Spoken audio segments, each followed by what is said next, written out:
তোমার কাছে ফোন করিলে, তোমার কাছে ফোন করিলে পাই গো শুধু ওয়েটিং। কার সাথে করিতেছ তুমি ফিল্ডিং ও ডার্লিং, কার সাথে করিতেছ তুমি ফিল্ডিং? কথা কোন? তার সাথে দেখা হলে বলে আব্বাই ফোন করিয়াছে, আবার বড় বড় বোনে আমারে ফোন দিয়েছে, আমারে ফোন দিয়েছে। কথা কন না কে? একবার কয় বাবার কথা, আবার কয় বোনের কথা, এইভাবে কত করবে সিডিং। কার সাথে করিতেছ তুমি ফিল্ডিং ও ডার্লিং, কার সাথে করিতেছ তুমি ফিল্ডিং?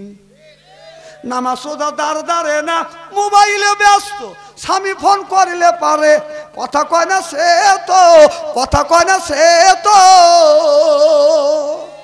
নামাজ সোজা দাঁড় দাঁড়ে না, মোবাইলে ব্যস্ত, স্বামী ফোন করলে পারে, কথা কয় না সে তো। স্বামী কয় প্রাণের বিবি কত ভালোবাসি আমি, তোমার কাছে ফোন করিলে পাই গো শুধু ওয়েটিং। কার সাথে করিতেছ তুমি ফিল্ডিং ও ডার্লিং, কার সাথে করিতেছ তুমি ফিল্ডিং? চিল্লে এখন ঠিক কিনে? আল্লাহ রসুল বললেন ইয়ার ফলিন বিদ্যা উঠে যাবে, এক সুরুল জাহিল, জাহিলি তো বর্ষিত হবে। সেই অবস্থা আজ বাংলার জমিনে হয়ে গেছে। জোরকন ঠিক কিনে?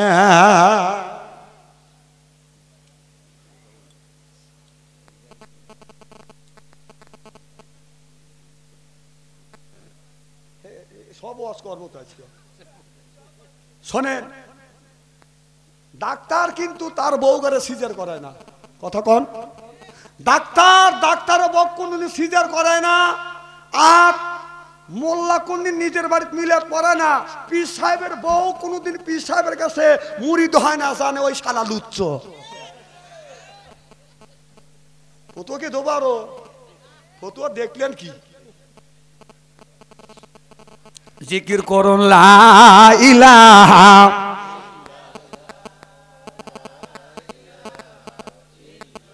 হয় না, লা ইলাহা। জবান খুলে বলেন না কে? পিছনে তা কিছুই তো কয় না। লা ইলাহা, লা ইলাহা। ফুলের কোনে কোনে বোমর গুন গনে, ওই নামেরই সুর শোনা যায়। হইলাম পাগল পারালায়, ইলাহা আল্লাহ ইলাহা সুবহানাল্লাহ আলহামদুলিল্লাহ লা ইলাহা, লা ইলাহা, লা ইলাহা ইল্লাল্লাহু মুহাম্মাদুর রাসূলুল্লাহ সাল্লাল্লাহু আলাইহি। আমার ভাইরা আমার, এই যে প্রত্যেকটা যুবকের হাতে একটা করে টাচ মোবাইল, কথা বুঝতেছেন না? এই যে শোনেন, এদিক তাকান, এদিক তাকান। চেহারা কি একবারে খারাপ নাকি? আম দিয়েন না। এলেম কালাম কণ্ঠ আল্লাহ যতটুক দিছে মানুষের মধ্যে ধরান যায়, কিন্তু চেহারায় আমি মার খাওয়া যাচ্ছি। হ্যাঁ, এই গত বছরদিন জামা কাপড় গায়ে দিয়ে যেই আয়নার সামনে দাঁড়াইছি, এমন কালা লাগতেছে আমার। বাড়ি আল্লাহ কইলাম যে এইরকম চেহারা আল্লাহ মানুষকে দেয়। হাসেন না, হাসেন না, চেহারার লাগে মার খাওয়া যাচ্ছে। অনেক জায়গায় এসে আমাকে দেই কাজে, অনেক হুজুর খুব সুন্দর চেহারা, কয় আরে নূর চুমকেতেছে ভিতর দিয়ে, কথা কয় না। কতই যে কষ্ট লাগে জানেন।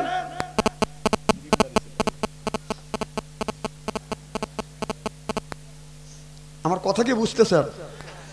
এই যে গ্রামের মধ্যে যদি 50টা যুবক থাকে আর যুবতী থাকে, তাদের হাতে যদি টাচ মোবাইল থাকে, আমার কথা কি বুঝতেছেন? রাত 12টার পরে আপনি ফেসবুকের মধ্যে ঢোকেন, মেসেঞ্জারের মধ্যে ঢুকে দেখেন, যদি 50টা যুবক যুবতী থাকে, তার 45টা রাত 12টার পরে লাইনে আছে। কথা কম। ও রাত 12টার পরে লাইনে থেকে কি করতেছে? তাহাজ্জুদ নামাজ পড়তেছে, মানে বদমাইশি করতেছে। কথা কয় না রে।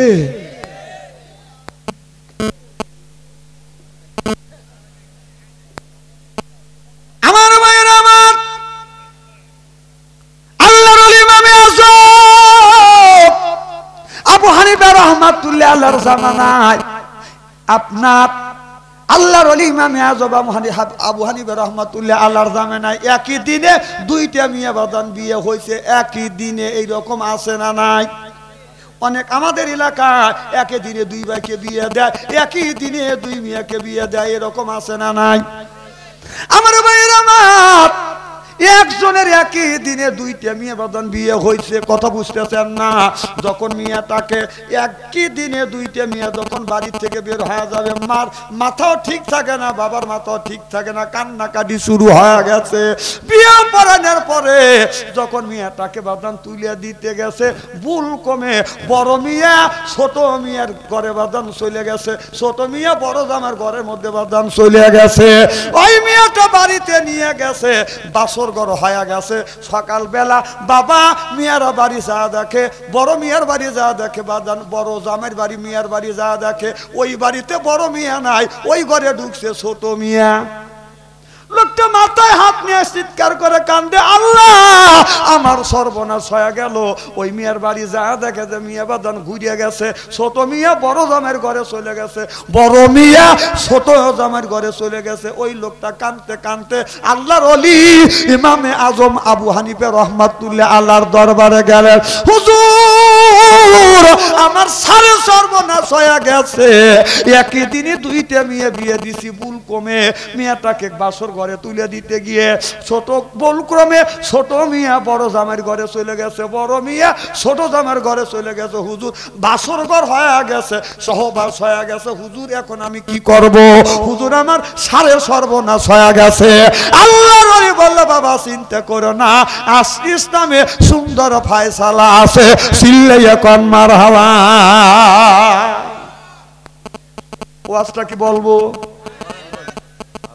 শোনেন আমার ভাইয়েরা আমার, ওই জামানার মধ্যে আপনার কয়েকজন মহিলা আপনার আন্দোলন করতেছে। আমাদের দেশে মেয়েরা যখন আন্দোলন করে, স্বামী আপনার নারী পুরুষ আমরা সমান অধিকার আদায় করতে চাই, এই রকম নারী বাংলাদেশে আছে না নাই? ওই জামানায় বাদান কিছু মহিলা রাস্তায় নামে নামে বাদান মিছিল করছে না, আমরা পুরুষের যে আপনার অধিকার আছে, আমাদের সেই অধিকার আছে, অধিকার আদায় করবার জন্য বাদান মিছিল করে।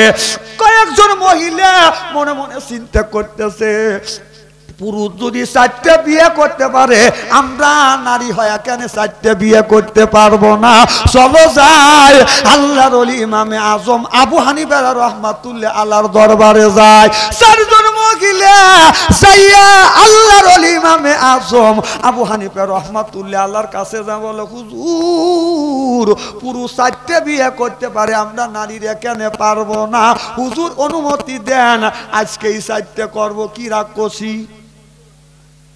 আল্লাহর ওলি ইমামে আজম আবু হানিফা রহমাতুল্লাহ আল্লাহ বললেন, মা আমারে 30 দিন অর্থাৎ 1 মাস সময় দেওয়া লাগবে, 1 মাস পরে মা আমি এইটার উত্তর দিব। এবার আল্লাহর ওলির এই কথা শুনিয়া মিয়া গুনি বাদান চলে গেল, মিয়া গুনি বাদান চলে গেল। এরপরে আল্লাহর ওলি একদিন 2 দিন এইরকম করে বাদান 29 দিন গত হয়ে গেল। 30 দিনের দিন আল্লাহর ওলি সারা রাত বাদান ঘুমায় না। মিয়া আল্লাহর ওলির মিয়া আবু হানিফা রহমাতুল্লাহ আল্লাহর মিয়া বলে, আব্বা কেন আপনি এত টেনশন করেন, এত কান্দেন? বলে, মারে 4 জন মহিলা আমারে প্রশ্ন করেছিল, হুজুর পুরুষ 4টা বিয়ে করতে পারে, নারীরা কেন পারে না? আমি 1 মাস 30 দিন সময় চাইছি মা, আজ 29 দিন গত হয়ে গেছে। রাত্রি প্রভাত হলে এই 4 জন মহিলা আসবে আর ফয়সালার জন্য, এখন পর্যন্ত এর ফয়সালা আমি আনতে পারি না, এই জন্য আমি চিন্তা করতেছি। এবার মেয়েটা বলে, আব্বা ওই টেনশন করেন না, এই দায়িত্ব আমার কাছে দেন, এই ফয়সালা আমি দিব। যেরকম সুবহানাল্লাহ। এই ওয়াজটা কি শুনবেন? যেরকম শুনবেন। একজন বউ বিয়ে করছে, 2টা, একটা ছেলে একটা মেয়ে রাখিয়ে বাদান বউটাকে তালাক দিয়ে দিছে। কথা বুঝতেছেন না? 5-6 বছর হয়ে গেছে, স্বামীও বিয়ে করে নাই, বউ অন্য জায়গা অন্য স্বামীকে বাদান কবুল করে নাই। স্বামী মনে মনে সিদ্ধান্ত নিলে ওই বউটাকে আমি আনবো, নইলে এই ছেলেটা ইতিম হবে। মা মনে মনে সিদ্ধান্ত করছে স্বামীর ঘরে আমার একটা ছেলে একটা মেয়ে আছে, আমি যদি স্বামীর সাথে যাইয়া আবার যদি সংসার করি তাহলে ওই ছেলে মেয়ের আর কোনো কষ্ট হবে না, এতিম হবে না। মাও সিদ্ধান্ত করলো আমি বিয়ে বস আবার স্বামীর কাছে যাব। স্বামীও সিদ্ধান্ত নিল আমি বউকে আবার ফিরিয়ে আনবো। আমার কথা কি বুঝতেছেন?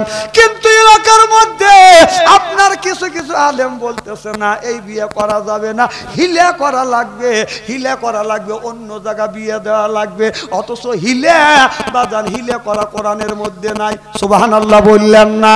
আমার ভাইরা আমার স্বামী নিতে চায়, বউ স্বামীর কাছে যেতে চায়, কিন্তু মাঝখান থেকে কিছু মানুষ বলল আপনার ইসলামের যে কিছু বিধান আছে এই বিধানটা তোমাদের মানতে হবে। এই বউ যদি স্বামীর সংসার করতে চায় অন্য লোকের সাথে বিয়ে বসা লাগবে।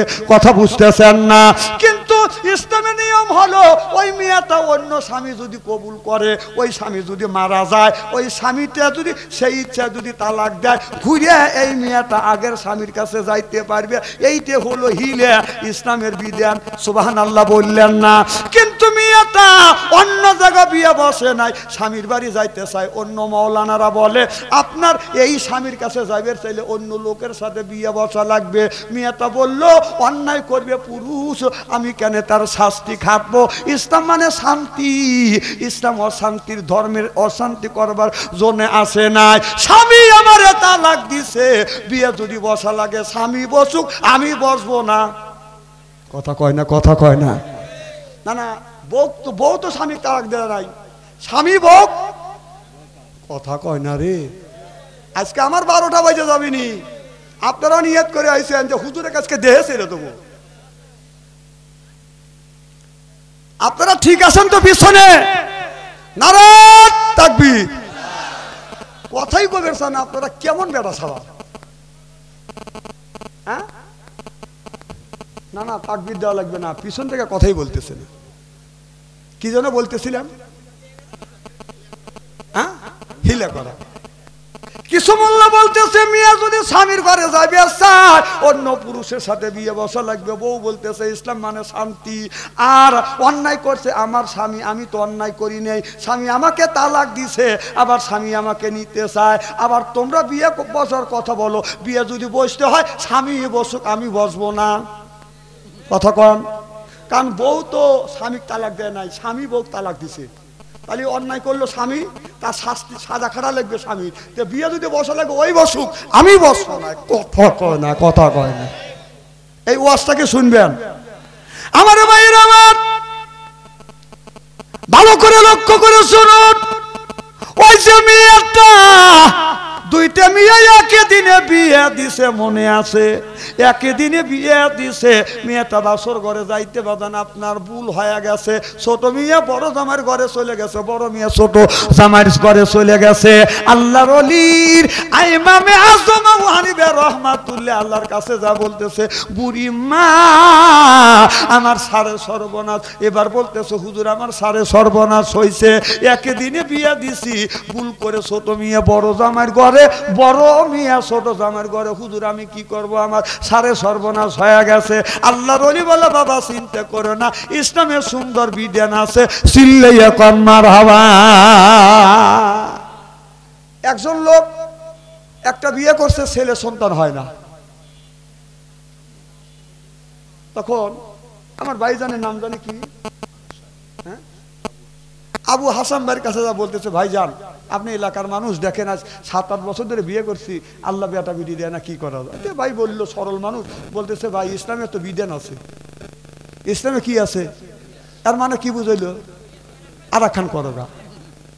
তাহলে লোকটা দুইটা বিয়ে করলাম, দুইটা শুনে তোমার কোনো লাভ হবে না, তোমার কাছে তুমি যাও। বলে না মা, বলতে হবে। বলে এই যে সন্তানটা দেখেন, আমার সন্তানটাকে তাকিয়ে দেখেন। এবার কাজী সাহেব দেখে ওই সন্তানটা তো লাশ হয়ে গেছে। বুড়ি মা, তোমার ছেলে মারা গেছে, তীর মারছে, কে মেরে ফেলছে? বলে বাবা আমার সন্তানকে মেরে ফেলছে এই দেশের বাচ্চা সাইফুল্লাহ, এই বাচ্চা সাইফুল ইসলাম আমার সন্তানকে হত্যা করেছে। আর দুনিয়া এমপি মিনিস্টারের কাছে বিচার চাইছি, কেউ বিচার করে না। আমি কোর্টে কেস দেওয়ার জন্য গেছি, কোর্টও কেস নেয় না। থানায় কেস দিতে গেছি, থানা এসি সাহেব বাদান কেস নেয় না। কাজী সাহেব বলে বুড়ি মা, আমি যদি তোমার সন্তানের বিচারে নেই, তুমি আমার কোর্টে কেস করো। আমি হইলাম এই দেশের আপনার কোর্টেরও বড় কাজী সাহেব, আমার কোর্টে কেস করো, আমি কেস দিব, বাদশা সাইফুলের ন্যায় বিচার করব। নারায়ণ তাকবীর।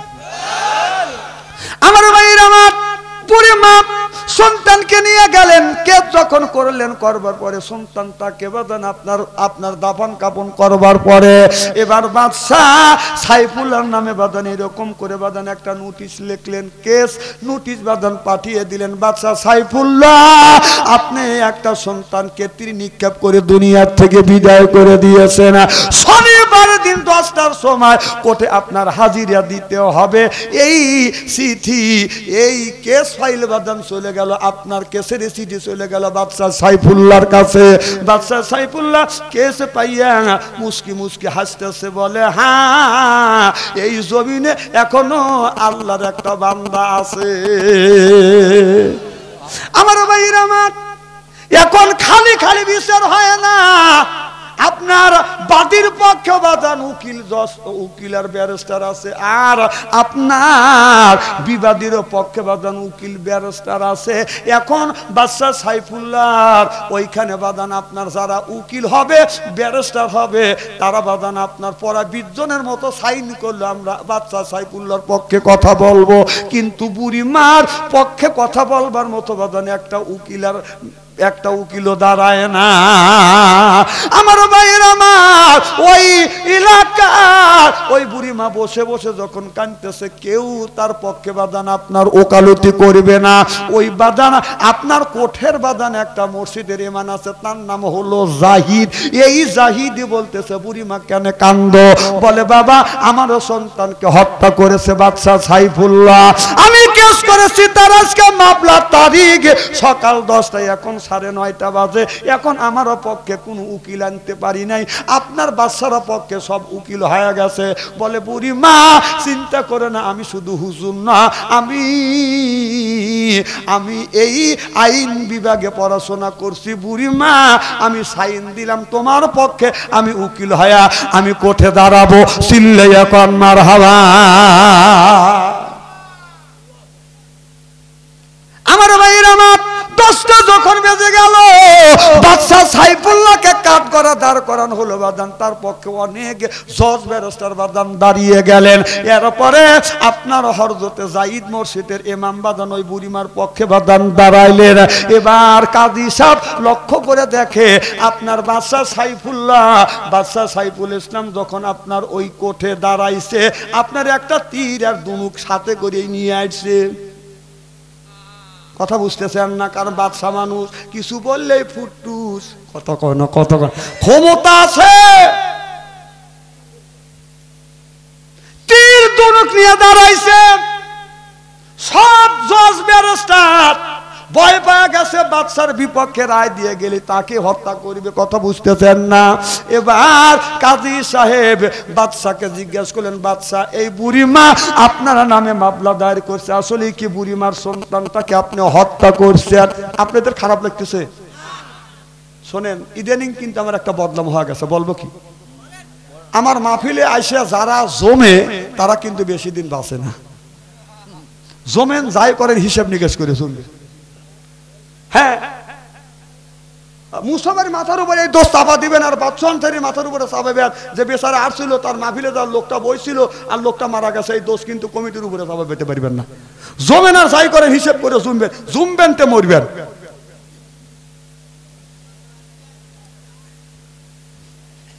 খুব খারাপ লাগতেছে নাকি? আমার ভাইয়ের আমার, কি যেন বলতেছিলাম, ও আজকে শুনতেছেন? আমার ভাইয়ের আমার, এবার বাদশাহ সাইফুল ইসলাম তীর নিয়ে বাদান কাঠ করে বাদান দাঁড় করেছে, বিপক্ষে গেলে তাকে তীর দিয়ে হত্যা করবে। এবার কাজী সাহেব বলে বাদশা সাইফুল্লাহ আপনি কি বুড়িমার সন্তানকে হত্যা করেছেন? বলে আমি শিকার করবার জন্য গেছি, হরিণের দিকে তীর নিক্ষেপ করছি, কিন্তু তীরটা লক্ষ্য বস্তু মিস করিয়ে আপনার এই হরিণের গায়ে না লাগিয়ে ওই শিশু বাচ্চার শরীরে লেগে ছেলেটা দুনিয়া থেকে বিদায় হয়ে গেছে। বাদশা সাইফুল্লাহ এই কথা যখন আপনার নিজেই যখন উত্তর দিলেন, স্বীকার করলেন, এবার কাজী সাহেব বাদান লিখে দিলেন আপনার হত্যার বদলা হত্যা, খুনের বদলা খুন। ইসলামের বিধান হলো আল কাদু বিল কাদ, ইয়াদ বলি ইয়াদ, হাতের বদলা হাত, খুনের বদলা খুন হলো ইসলামের বিধান। কাজী সাহেব বলতেছে বাদশা সাইফুল ইসলাম আপনি যে হত্যা করেছেন হত্যার বদলা হত্যা, আগামী 10 তারিখে আপনাকে রাত 12টার সময় ফাঁসি কাস্টে ঝুলাইয়া দুনিয়ার থেকে তোমাকে বিদায় করে দিব। এবার বাদশা সাইফুল্লাহ তীর দুনুক ফালা দিয়া দৌড়া যাইয়া আপনার ওই কাজী সাহেবকে বুকের সাথে জড়া ধরে কপালে চুমো দিয়া বুকে থাপ্পড় দিয়ে বলে এখনো আমার দেশে ন্যায় পরায়ণ বিচারপতি আছে। বাদশা সাইফুল্লাহ বললেন আমি জানি আমি হত্যা করেছি, তোমরা আমার পক্ষে রায় দিয়ে দিবে, কিন্তু আমার পক্ষে যদি রায় দিতে, বুড়িমার বিপক্ষে যদি রায় দিয়ে দিতে যে তীর ধনুক নিয়ে আসছি, এই তীর দিয়েই তোমাকে আমি হত্যা করতাম, কারণ আমি ন্যায়পরায়ণ বাদশা, আমি যদি অন্যায় করি আমার বিচার জনগণের মতো হবে। কথা বুঝতেছেন না আমার ভাইরা? মা এবার বলল কাজী সাহেব 10 তারিখে রাত 12টার সময় আমাকে ফাঁসি দিয়ে হত্যা করেন, কিয়ামতের ময়দানে আল্লাহ যেন আমাকে মাফ করে দেয়। বুড়ি মা আর আশ্চর্য হয়ে গেল যে বাদশা এই ন্যায় বিচার টাকা মাথা পেতে নিয়েছে। এবার বুড়ি মা দৌড়া যাইয়া বাদশা সাইফুল্লাহকে বলল বাদশা সাইফুল্লাহ আপনার নামে যে মামলা দায়ের করেছিলাম, যেই অভিযোগ ছিল আমি বুঝতে পারিনি আপনি ন্যায়পরায়ণ বাদশা, হুজুর আমার মামলা আমি তুলে নিলাম, আমার কোনো অভিযোগ নাই, ন্যায়পরায়ণ বাদশার উপরে আমার কোনো অভিযোগ নাই। সিল্লাইয়া কন্নার হাওয়া এই বলে বুড়িমা চলে যেতে চায়। বাদশা সাইফুল্লাহ হাত ধরে বলতেছে বুড়িমা আপনি জানেন না আপনার সন্তানটাকে আমি হত্যা করেছি। ও বুড়িমা আজকের থেকে আমি আপনার সন্তান, আপনি যে কাজ করতে বলবেন আমি সেই কাজ করব। বাদশা সাইফুল্লাহ নিজের রাজ সিংহাসন ছাড়িয়ে দিলেন, আমি রাজ সিংহাসনে দরকার নাই, আমি বুড়িমার সন্তানকে হত্যা করেছি।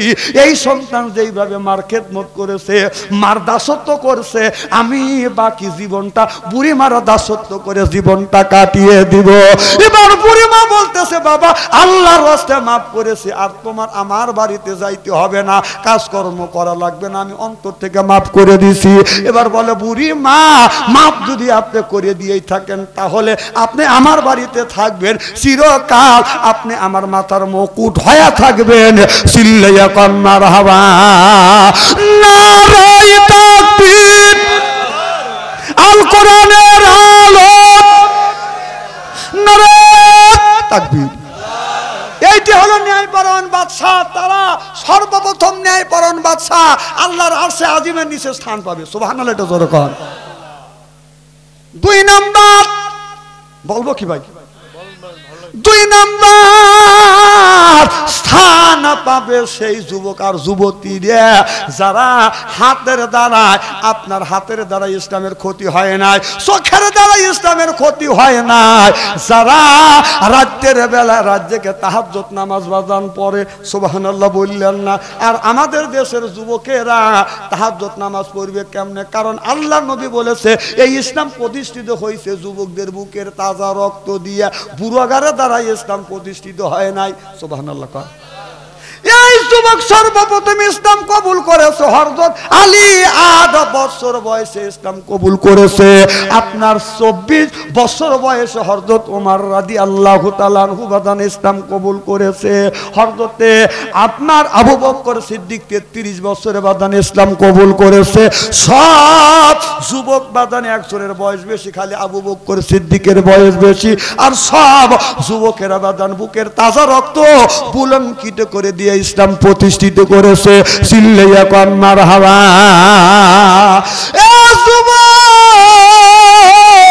তোমাদের হাতে ধরে পায়ে পড়ি বাবা, নামাজ ছাইরো না, তাহাজ্জুদ নামাজ পড়িয়া আল্লাহর কাছে দোয়া করবে, আল্লাহর কাছে যা চাইবে তাই পাবে। আজকে দেশের যুবকদেরকে ধ্বংস করলো বাজান একমাত্র টাচ মোবাইল আইছে, কথা কয় না।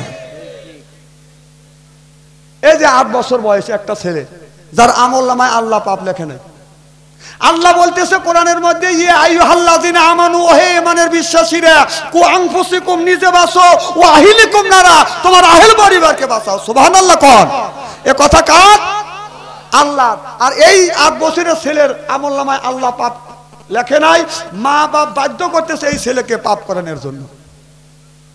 তার হাতে তুলে দিয়েছে স্ক্রিন টাচ মোবাইল। এই স্ক্রিন টাচ মোবাইলের মধ্যে কি নাই কোন তো দেখি। হাজী সাহেব একবার হজ করছে, আবার হজ করবার জন্য টাকা জমা দিছে, কিন্তু হাজী সাহেবের 8 বছর ছেলের হাতে টাচ মোবাইল দিয়ে তসমি হাতে ঝুলাইয়া মসজিদে যা মোনাজাত করতেছে, রব্বানা জালাউনা, আল্লাহ মাফ করে দাও। আল্লাহ কাছে তোকে দেবো না, তুই আয়, তোকে মাফ যে করবে, তুই করছিস কি? কথা কয় না, কথা কয় না। আমি কই এবি বেবাও, এবি বেবাও, ছেলেকে জাহান্নামের দ্বার বান্ধে তুই বেবা দিছিস, তোর বেবানের 5 পয়সার দাম নাই, কথা কয় না কে? এই ছেলে টাচ মোবাইল কি করে? টিকটক দেখে। এই মোবাইলের মধ্যে কি নাই কর? আমি মোবাইল দিতে নিষেধ করতেছি না, ওই ছোট বাচ্চা কেন আপনি মোবাইল দেন? আপনি মা, আপনি বাবা সন্তানকে যদি ভালোবাসেন, তাহলে কেন সন্তানটাকে যদি ভালোবাসে থাকেন, কেন এই ছেলেকে জাহান্নামে দেওয়ার জন্য আপনারা উঠে পড়ে লাগছেন? এর বয়স 20 থেকে 22 বছর হোক, বোধার মতো জ্ঞান হয়েছে, ভালো মন্দ বোধার জ্ঞান হয়েছে, তার হাতে একটার কাছে 3 দিয়ে দেন, আমার কোনো আপত্তি নাই। কিন্তু কোন বিবেকে স্যার আমল নিয়ে আরো 4 বছর 5 বছর সংসার করলে একটা ছেলে, একটা বিবির ছেলে মেয়ে হয় না? কথা বুঝতেছেন না? হাজী সাহেবের কাছে বলতেছে, হাজী সাহেব 2টা বিয়ে করছি, আল্লাহ বেটাও দেয় নাই, বিটিও দেয় নাই, এখন আমি কি করব? হাজী সাহেব বলে বাবা, হাজী সাহেব বলে বাবা, কত মানুষ দেখছি 3টে বিয়ে করছে, কি বুঝাইছে? তাহলে কয়টা হলো? 3টে বিয়ে করলো, 3টা বউ নিয়ে বাদাম দীর্ঘদিন সংসার করতে করতে আল্লাহ বেটাও দেয় না, বিটু দেয় না। এরপরে যাইয়া বাদান আপনার ওই যে আমার মুসা ভাইয়ের কাছে যা বলতেছে, মুসা ভাই আমি 3টে বিয়ে করছি, 15 বছর চলে যাচ্ছে, একটা বিবির ছেলে সন্তান হয় না, কি করা যায়? মুসা ভাই সরল মানুষ বলতেছে, এ বেও মরা, ও বেও মরা। কি বুঝাইলো? তাহলে কয়টা হইলো? 4টে বউ নিয়ে সংসার করতে করতে দেখা গেল হঠাৎ করে পেঁয়াজের দাম হলো 220 টাকা কেজি, আপনার সোয়াবিনের দাম হলো 240 টাকা কেজি, মরিচ হলো বাদান 100 টাকা কেজি, 10 টাকা কেজি চাউল হলো বাদান 70 টাকা কেজি। একা সংসার করে বউ নিয়ে সংসার চালানো অসম্ভব। আমার কথা কি বুঝতেছেন? লোকটা মনে মনে সিদ্ধান্ত নিল, আমি 4টে বউর মধ্যে আমি একটা রাখবো আর 3টাকে তালাক দিব। এখন আপনারা বলুন, বড় বউ রাখবে না ছোট বউ রাখবে, মেজে বউ রাখবে না সেজে বউ রাখবে? ঝামেলা আছে। 4টের মধ্যে একটা রাখবে, 3টে তালাক দিবে। এখন আপনারা বলেন, ওই লোকটা ছোটটাকে রাখবে না বড়টাকে রাখবে, না মেজোটাকে রাখবে না সেজোটাকে রাখবে? ছোটটা দেখছেন, মানুষ বুড়ো হলে মন বুড়ো হয় না। মেয়েদের একটা স্বভাব, তারা হলো খালি সুন্দর করে সাজুগুজু করতে চায়। কি করতে চায়? মেয়েরা সাজুগুজু পছন্দ করে, আমরা হাদিসে যা পড়ছি। আর পুরুষের একটা শখ, একটা করছে আর একটা করি। হ্যাঁ, পুরুষের শখ একটা বিয়ে করছে আর একটা করি, আর মেয়েদের শখ বেশি বেশি করে সাজুগুজু করি। আমার কথা কি বুঝতেছে? এই দেখেন, এই যে বলতেছে মেজোটা রাখবে, আবার কেউ করতেছে ছোটটা। মন শোনেন, মানুষের মন বুড়ো হয়, কিন্তু মানুষের দাড়ি চুল পাইকে যায়, দাঁত পড়ে যায়, মন কিন্তু বুড়ো হয়। মন তো দাঁত পড়িল, চুল পাকিল, মনটা কিন্তু বুড়ো হয় না। কথা কয় না? চুল পাকিয়ে হচ্ছে সাদা, দাড়ি পাইকে কদম ফুল, মনে কয় কলপ নিয়ে কালো করি মাথার চুল। যা হয় যৌবনের কালে তাই কিসের কলপ নিলে, যারা সাদা দাড়ি সাদা চুল কালি আপনার কলপ নিয়ে কালি করে, আল্লাহর কসম করে বলতেছি, আল্লাহর জান্নাতে যাওয়া দূরের কথা, আল্লাহর জান্নাতের সুগিরান তাদের নাকে আসবে না। চুল সাদা হয়েছে মেথি নাও, তোমাকে কালা করতে বলছে কে? তুমি কি সৈনিক? সৈনিকের ক্ষেত্রে মাসালা আছে। সুবহানাল্লাহ, একটা জোরে কর। এইবার আপনি তো ইমাম সাহেব না, মাদ্রাসা হুজুর, মসজিদ, আপনার নাম কি? এবার লোকটা মোহাম্মদ শাহিন ভাইয়ের কাছে চলে গেছে। সে মসজিদের মধ্যে যা বলতেছে, ভাইজান পরামর্শ দেন, 4টে বিয়ে করছি আমি, 3টা তালাক দেবো, একটাকে আমি রাখবো, এখন কি করা যায়? বলে আমি হুজুরদের কাছে শুনছি বউ অন্যায় না করলে তালাক দেওয়া জায়েজ নাই।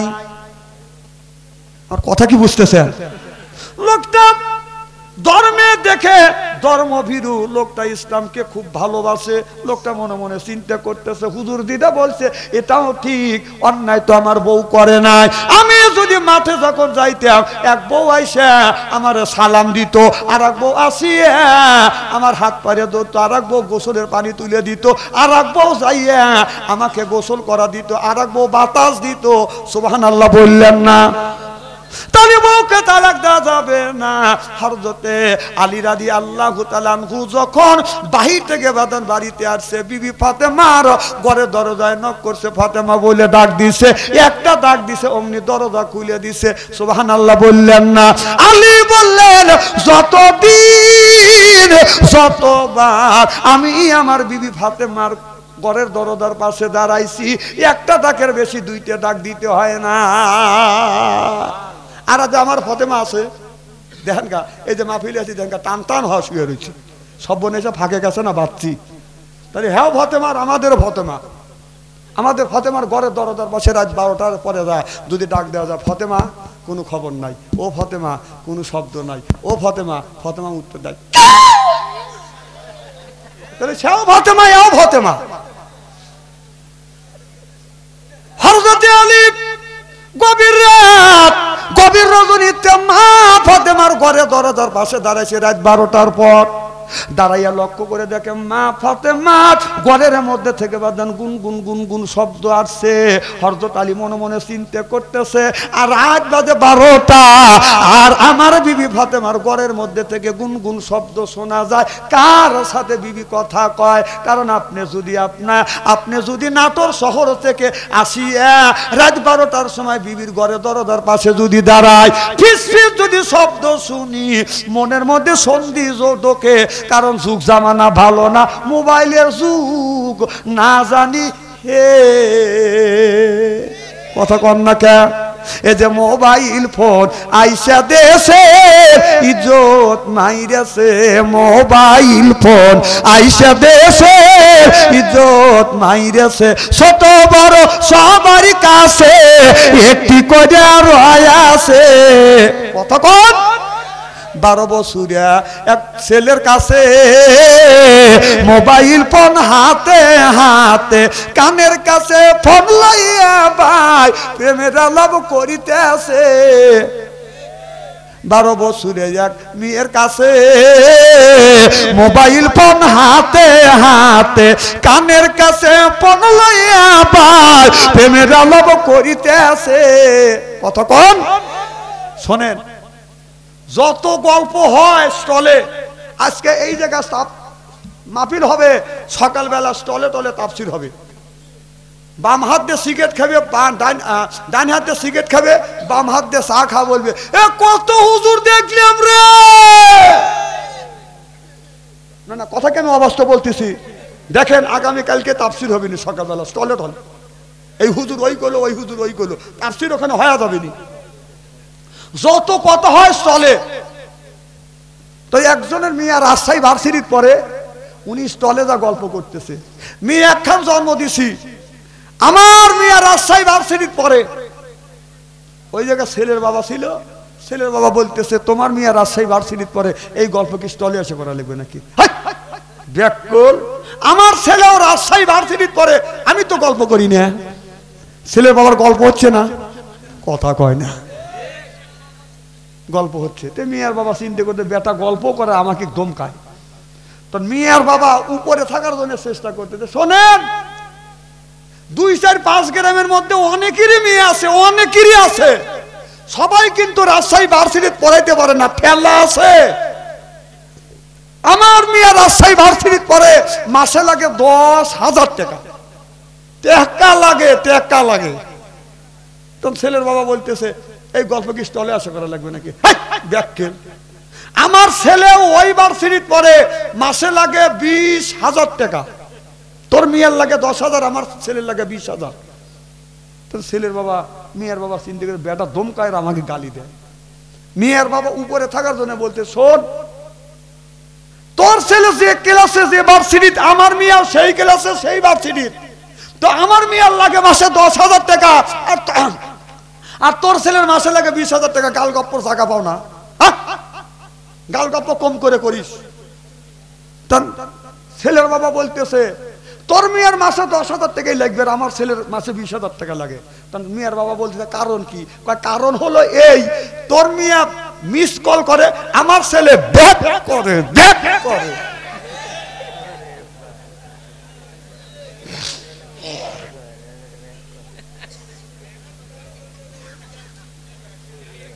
আচ্ছা, কথা কি আমি অবাস্তব বলতেছি নাকি? কথা পয়েন্টে পয়েন্টে মিলালাম।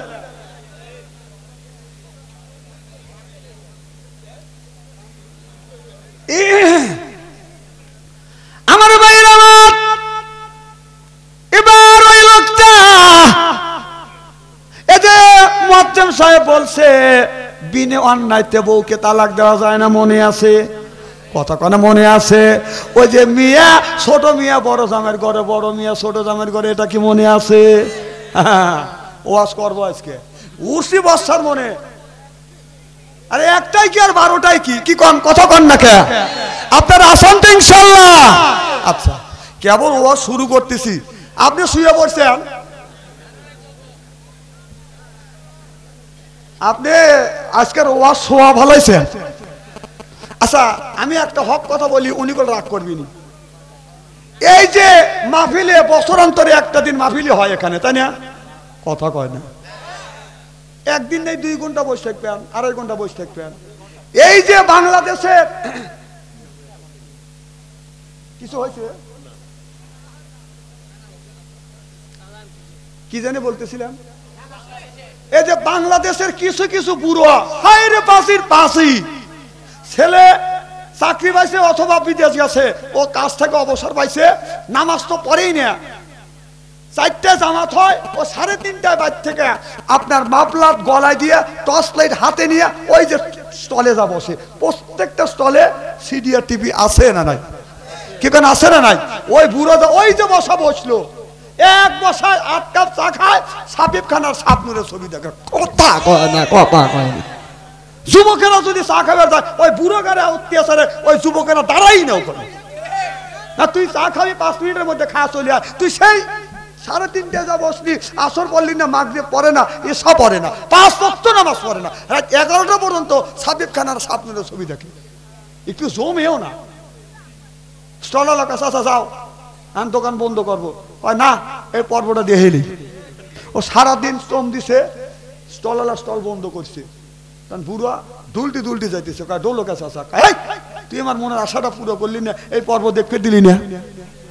বুড়া দুলটি দুলটি বাদ গেছে রাত 11টার পর, যা দেখে বউ বাইক নাই। বউ কোনে গেছে? বউ মুয়াজ্জিম সাহেবের বাড়ি গেছে স্টার জলসা দেখার জন্য। ওই বুড়ো যায় বুড়ি খুঁজে মুজে ডাইকে ঢুকে নিয়ে আসতে আসতে রাত বাজে 11:30। ওই বুড়ো খানা পিনা করে সুদিমতি, রাত বাজে 12টা। বুড়ো সই দক্ষিণ পাইলে মুখ দিয়ে, বুড়ি সই উত্তর পাইলে মুখ দিয়ে। ওই বুড়ো বুড়ির হক আদায় করে না, বুড়ি বুড়োর হক আদায় করে না। ওই যে ঘুমাসা আসলো সকালবেলা, মুয়াজ্জিমের ঘুম ভাঙে, যে মুয়াজ্জিম আজান দেয়, পশু পাখির ঘুম ভাঙে, মোরগ মুরগির ঘুম ভাঙে, কুত্তা কুত্তির ঘুম ভাঙে, ওই বুড়ো ওই বুড়ির ঘুম ভাঙে না। কথা কয় না, ইস্তেরি করে ভালাবো। উনি কলে আসলে আজকে যাবেন না, না অল মানে নো লাইট কোনটা বললাম? নো লাইট কোনটা বলছি? সব রাইট। আমি টেলটেলে ওয়াজ করি না, বর্তমান যা হয় প্রেক্ষাপট মিলে কথা বলি। এটা অন্যায়, এটা করা যাবে না, এটা ন্যায়, এটা করতে হবে।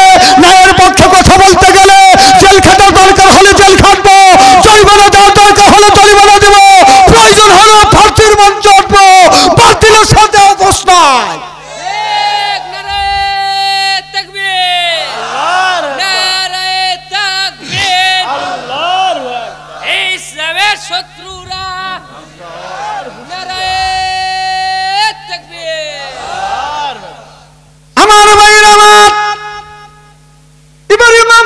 সাহেব যখন বলল বউ যদি অন্যায় না করে বউকে আপনার তালাক দেওয়া যাবে না, কথা কি বুঝতেছেন? এদিকে হযরত আলী মা ফাতেমারও ঘরে দরজার পাশে দাঁড়াইছে, মনে আছে? সুবহানাল্লাহ বললেন না? আলী যাইয়া মা ফাতেমার ঘরে দরজা নক করছে, ফাতেমা একটা ডাক দিছে, অমনি দরজা খুলে দিছে। সুবহানাল্লাহ বললেন না? এবার আলীর চোখে যখন চোখ পড়ছে, আলী সালাম দিবে, তার আগে মা ফাতেমা রাদিয়াল্লাহু তাআলা আনহা আলীকে সালাম দিয়েছে।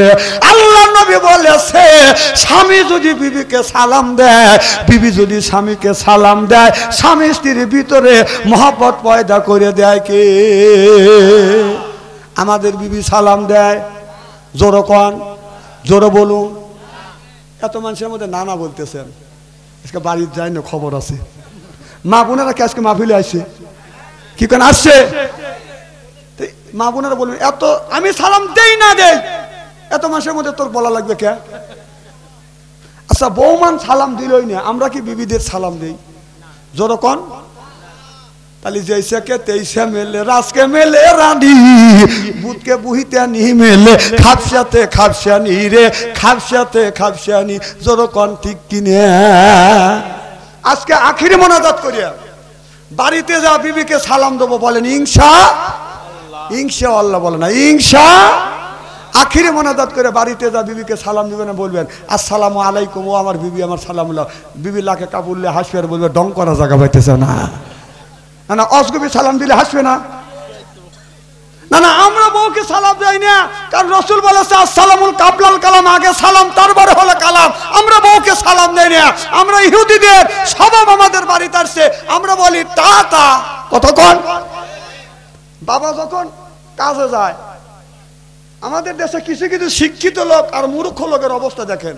মূর্খ লোকের বউরা ছেলে কোলে নিয়ে কয় যে তোমার আব্বা কাজে যেতেছে, তোমার আব্বা টাটা দাও। আর শিক্ষিত লোকের বউ ছেলেকে কোলে নিয়ে বলে যে তোমার আব্বা বলো আব্বা তা তা, মানে বউ আব্বা কয়, ছেলেও আব্বা কয়, কথা কয় না। এইটি হলো শিক্ষিত। না না, আমি কি একটা কথা বাস্তব বলতেছি নাকি? হ্যাঁ, আমার ভাইয়ের আমার কি যেন বলতেছিলাম,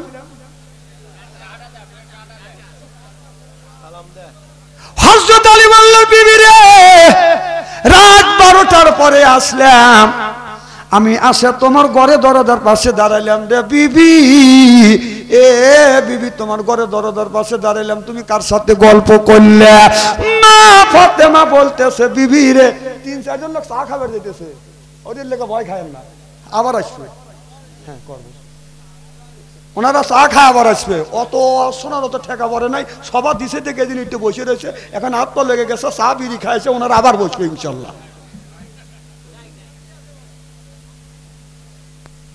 একসাথে 4 জন লোক গেছে, এটা তো খারাপ তো লাগবেই। কি বললেন? এটা কি কাজ করছে? এরাই বেহেশত যাবে। আল্লাহ, একসাথে 4 জন তারা গেল, আল্লাহ কারে বিনি হিসেবে বেহেশতে দিও, আমিন কোন, জোরে কোন। যায়েন বেহেশতে দিবিনি আল্লাহ। কি যেন বলতেছিলাম? আমার ভাইয়ের আমার, হযরত আলী বলল বিবি, রাত 12টার পরে তোমার ঘরে দরজার পাশে দাঁড়াইলাম, তুমি কার সাথে গল্প করতেছো? মা ফাতেমা বলতেছে স্বামী রে, যতক্ষণ পর্যন্ত আপনি বাড়িতে না আসেন অনার্থভাবে বেছে নেই আমি ঘুমাতে যাই না। আমি আল্লাহর কোরআন খুলি, কোরআন পড়ি, আমার মাওলার সাথে গল্প করি। জোরে কান সুবহানাল্লাহ। আমার ভাইরা আমার, আলী যতবার আমার বিবি ফাতেমার ঘরে দরজার পাশে আসছি, ততদিন দাঁড়াই আমি দেখছি আমার বিবির ঘরে দরজার পাশে দাঁড়াইছি, প্রত্যেক দিন দেখছি আমার বিবি বসে বসে কোরআন তেলাওয়াত করতেছে। মা বোনদের বলি, মা আপনারা যদি মা ফাতেমার উত্তর সরি হয়ে থাকেন, মা ফাতেমা যতক্ষণ পর্যন্ত স্বামী বাড়িতে আসে নাই, বাসায় আসে না, এতক্ষণ পর্যন্ত বিছানায় পিঠ লাগায় নাই। মা আল্লাহর কোরআন খুলছে, কোরআন পড়ছে, আর স্বামীর জন্য অপেক্ষা করছে। সিল্লাইয়া মারহাবা। ফাতেমা রাদিয়াল্লাহু তাআলা আনহা কি করলেন বাদান, কি করলেন? হযরত আলীকে বাদান আপনার বললেন, স্বামী গো, মা ফাতেমা যখন দুনিয়া থেকে বিদায় হয়ে যাবে, আগ মুহূর্তেই মা ফাতেমা বলতেছে, প্রাণের স্বামী আমার, আমি দীর্ঘদিন আপনার পা সুন্দর করে ধোয়া দিছি, স্বামী গো আজকে আপনার পাটা টান করিয়া দেন, আমার জীবনের শেষ মাথার চুল দিয়ে আপনার পাটা মোছা দিব। মা ফাতেমা রাদিয়াল্লাহু তাআলা আনহা বাদান কি করলেন? এই কথা যখন বললেন, হযরত আলী পা টান করে দিলেন, মা ফাতেমা মাথার চুল দিয়ে স্বামীর পাতা বাদান মোছায়া দিলেন। এরপরে মা ফাতেমা চোখের পানি ফেলে ফেলে কাঁদতেছে। হযরত আলী বললেন, বিবি রে কেন তুমি কান্দো? মা ফাতেমা বলতেছে, স্বামী গো আমি কান্দি এই জন্য, আমি আর মনে হয় বাঁচবো না, আমার জীবনে জিন্দেগি যদি কোনোদিন অন্যায় করে থাকি, ভুল করে থাকি, মেহেরবানি করি আপনি আমারে মাফ করে দিবেন। জোরে কোন সুবহানাল্লাহ। আলী অমনি বিবির হাত পারে ধরছে, ডেকে বলে, বিবি রে আমি দীর্ঘদিন তোমার সাথে ঘর সংসার করেছি, এ বিবি আমার আচার আচরণে ব্যবহারে যদি তুমি কষ্ট পায় থাকো, তুমি মেহেরবানি করে মাফ করে দিও।